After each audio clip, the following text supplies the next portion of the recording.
Question 5, paper 1. How do you write a good story? How do you do it? Yeah, now look.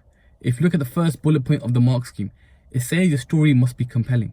Now what does that mean? It means your story must be really, really interesting. Now look, I'll give you an example. The movie Fast and Furious is a very interesting movie. Yeah, it's a very interesting movie. Now, I had somebody once in the exam write out the full story of Fast and Furious, to the point where they even kept the name Vin Diesel and The Rock. Now that's not really compelling.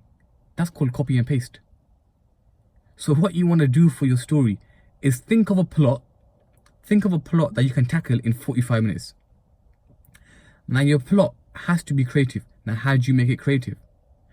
My advice is think of a plot that you generally see around you and build off that.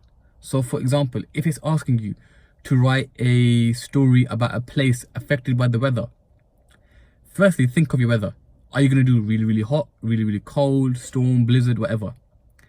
Now, the typical story that people do when it comes to the weather is somebody is stranded and they need a way out. Now, fine, you can use that as the basis of your plot. But what you do with it is entirely up to you. What kind of character will you have? And what will that character do? What kind of setting will you have? And how will that setting contribute to the story?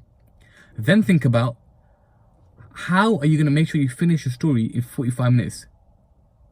Have a twist in there, but don't leave your twist until the very end. It's too corny, it's too typical. Yeah, put the twist in the second paragraph, the third paragraph, and then develop on that.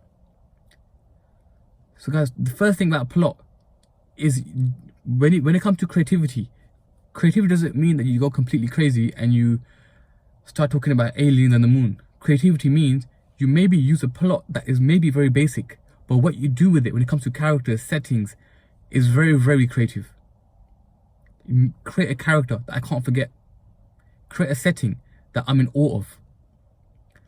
And then the other things like language, punctuation, we'll go over them in a different video.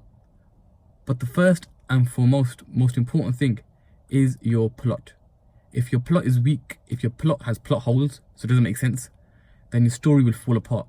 No matter how well your language is, no matter how good your language is, you will not get very far.